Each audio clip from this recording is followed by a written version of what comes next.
Então, pessoal, voltando aqui, nós vamos falar um pouquinho agora do que pode ocorrer, né, o que pode provocar desligamentos automáticos. Isso aqui é uma dica muito importante para você que é chamado na hora, né? Por exemplo, Pablo, vem aqui, vem minha subestação que ela está apresentando algum problema, ela está desligando sozinha. Toda hora desliga sozinha a subestação, deve ser algum defeito.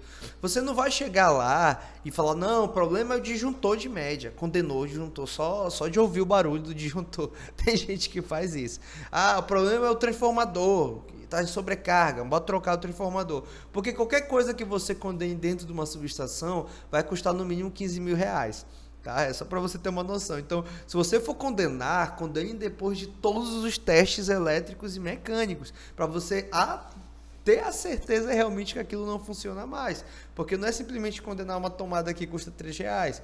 Qualquer coisa que você vai condenar, né, de equipamento de uma subestação é no mínimo 5 a 15 mil reais, tá, pessoal? Então, tomem cuidado na hora de falar, porque você condena, o cara não vai de primeira mudar, ele vai chamar outro profissional e se outro profissional mostrar que aquilo não tem necessidade de ser condenado através de testes e de algo mais técnico, você já perdeu a sua moral como profissional e possivelmente já perdeu o cliente. Então, algumas dicas do que pode estar desligando o disjuntor de média dentro de uma subestação. Bom, pessoal, geralmente pode ser uma falta de uma fase, né, no circuito de alimentação e distribuição. Então, se falta uma fase, depende do relé microprocessado. Alguns relés microprocessados eles têm ali a questão da verificação de falta de fase. E se ele verificar que faltou uma das fases, ele desliga toda a subestação para não danificar a jusante, não danificar os equipamentos de baixa tensão. Ele funciona como se fosse um relé falta de fase no motor, né? Que ele verifica ali, se faltou uma fase, ele desliga todo o motor, né? Para poder o motor não funcionar somente com duas fases e desbalancear e danificar. Então ele pode ser um desses pontos que esteja desligando a rede. A subestação, perdão, a interrupção total do circuito de alimentação da distribuidora. Então, tá desligando, mas às vezes não é o problema do consumidor, não é o problema do teu cliente, o problema está no circuito de distribuição, no alimentador da concessionária. Então, às vezes não chega nem a desligar o disjuntor de média, só está desligando, só está faltando energia, né, grosso modo. Então, aí você tem que ligar para a concessionária, porque ali tem uma questão chamada DIC, né, que é a duração da interrupção de fornecimento e a frequência dessa duração. Então, a resolução da ANEEL, no próprio PRODIST número 8, ele diz isso, que a distribuição ela tem um limite para isso acontecer. Se ultrapassar o limite, você pode sim estar processando a concessionária e exigir dela esse ressarcimento do seu custo que você teve por não ter produção durante a falta de energia. Então isso é muito bacana, só que você tem que ter isso tudo catalogado, tudo registrado e sempre estar ligando, ligue para a concessionária, olha, aqui não está faltando, está tendo queda, né? Eu estou precisando produzir, eu preciso que alguém verifique o que está acontecendo, tá? Então é muito importante isso aí. Ou então pode ser sobrecorrente na subestação, e aqui é um problema realmente do seu cliente. Se é sobrecorrente, quer dizer que o circuito que o transformador foi projetado para alimentar está com um consumo mais elevado do que o normal, e isso está sobrecarregando o transformador. O transformador ele pode estar, né, em relações técnicas, ele pode suportar até 120% da sua potência nominal, porém é 120% durante alguns minutos, pessoal, não é eternamente. Não, ele está em 110%, ele suporta até 120, deixa ele aí. Isso, ser 120 é durante alguns minutos. Conforme eu aumento o tempo dessa sobrecarga, eu diminuo a vida útil desse equipamento, do transformador, e essa sobrecarga pode refletir no meu relé microprocessado, que tem ali uma curva de proteção em que o projetista de proteção ele já define qual é o ponto ali de sobrecarga, e quando chega nesse ponto o relé, né, que está pegando essa informação em média tensão pelo TP, pelo TC, ele manda um trip, manda um sinal para o solenoide do disjuntor de média tensão, e esse disjuntor ele abre, tá? para proteger o transformador e as cargas ajusantes. Então pode ser sobrecorrente. Se for sobrecorrente, você ou tenta remanejar circuitos para funcionarem em horários diferentes. Esse funciona durante 1 hora, desliga. E aí liga esse outro por mais 1 hora. Ou então você vai ter que dar entrada numa ampliação de subestação. Aí tem que fazer todo o projeto novamente. Tá? Ou pode ser até um curto-circuito, que aí, na minha opinião, é algo muito mais complicado e com risco maior. Então, um curto-circuito para chegar a desligar o disjuntor de média, pessoal, tem que ser um curto-circuito em níveis máximos da instalação. Ou seja, nós temos uma hierarquia de curto-circuito, entendeu? Que vem desde ali da tomada que existe na sala da administração até a subestação. O nível de curto-circuito na subestação é o maior que tem. Então, para ser feito desligamento por curto-circuito, quer dizer que esse curto-circuito ocorreu ou num dos QGBTs ou num barramento. Então, é algo realmente muito complicado que você tem que investigar. Se foi um curto-circuito que desligou somente o quadro de iluminação da área externa, você tem que avaliar aquele quadro.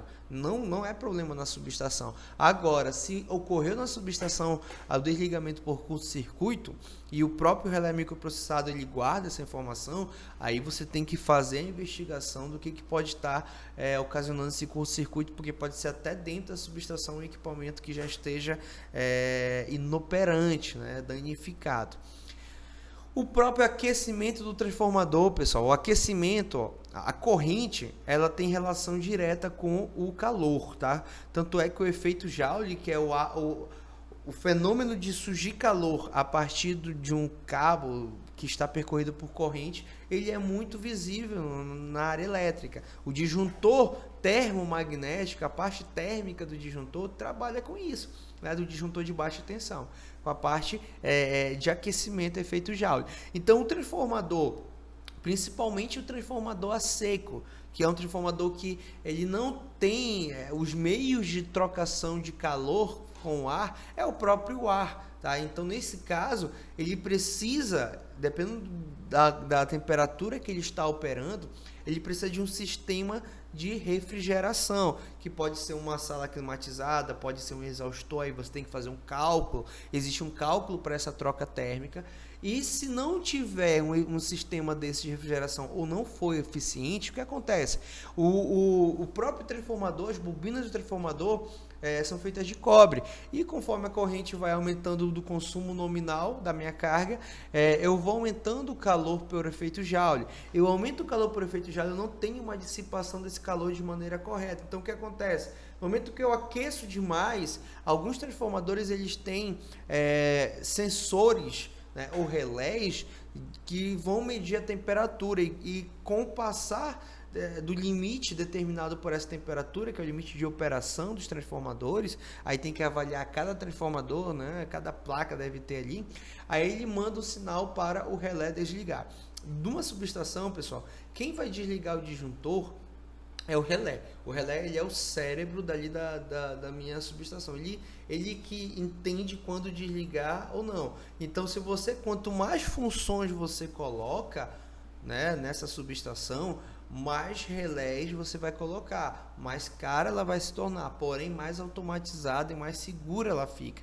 Então, já vou precisar de uma outra função, né, a gente chama de funções, né, essas possibilidades aí, de verificar o aquecimento do transformador. Outro caso pode ser a falta de óleo no transformador. E aí eu tenho outro relé chamado relé Buchholz, tá? Que ele faz realmente essa análise do nível de óleo, né? Ele funciona como se fosse uma bomba ali de combustível, por exemplo, que ele verifica o nível de óleo. Se o nível de óleo baixa a um determinado limite, ele identifica e ele manda sinal para o relé desligar o disjuntor. Então o disjuntor vai abrir e vai acionar ali o alarme de que é falta de óleo, justamente porque se eu diminuo o óleo, eu não vou ter isolamento, eu não vou ter trocação térmica, e isso pode danificar permanentemente o meu transformador. E se tiver gás inflamável no transformador também, esse relé buchoso ele faz essa verificação de gás, tá? Dependendo da quantidade de gás que tem ali, em termos de densidade e porcentagem, ele dispara o disjuntor de média. Então, essas são as possibilidades. No momento que ocorre, tá desligando, você tem que verificar. Que tipo de relé eu tenho aí? É só o relé 7104 da Pextron, é o relé da Siemens, é o relé que tem função 50/51N. Então só pode ser sobrecarga com o circuito que esteja desligando o disjuntor de média. Então você já faz um prognóstico mais focado. E aí é importante você ir lá e já analisar para dar o orçamento e, se for necessário, já colocar e embutir no seu orçamento o preço de substituição desses equipamentos que podem estar danificados. E é interessante ser real com o cliente, cara. Você tem que falar para o cliente mesmo, olha, é o seguinte, isso daqui, isso aqui está custando, né, se eu substituir esse equipamento, ele está custando, por exemplo, R$5.000. Eu vou colocar R$5.000 aqui no meu orçamento, por exemplo, hipoteticamente, mas se não for necessário substituir durante a manutenção, que eu só vou saber depois de fazer os testes, e eu só posso fazer teste depois de desligar a subestação, se não for necessário, eu deixo aqui e retiro do orçamento, aí você não paga, mas você precisa ter a ciência que se eu trocar isso daqui, você vai ter que me pagar, e se eu não precisar, você não paga. Pô, beleza, então tem que ser claro com o cara, não tem que chegar, olha, com certeza isso aqui está danificado, você nem sabe se está. Entendeu? Eu acho que quando a gente age por má fé, as coisas voltam no futuro, né? Acredito aí na teoria das cordas, né? Lá de física quântica, mas tem ali um viés filosofal dessa teoria, que é justamente tudo que a gente joga para o mundo, né? Ele vai, propaga, rebate em algum lugar e volta, né, amplificado. Então, se a gente está jogando coisas ruins, né, desonestidade, vai voltar amplificado pra gente. Se a gente trabalha certinho, claro que às vezes é ruim tentar trabalhar certinho, a gente vê toda essa concorrência desleal, mas eu acredito que no momento certo vai voltar as coisas muito boas, tá? Então acho que ou basta apenas você saber olhar onde estão as coisas boas. Então eu vou encerrar essa aula aqui com essa mensagem.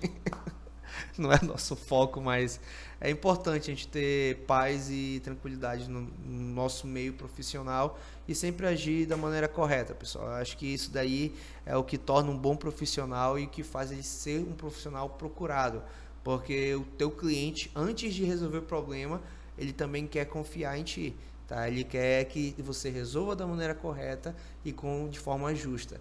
Eu acho que essa reciprocidade é muito importante. Beleza, pessoal? Encerra essa aula e a gente vai para a próxima. Até pronto.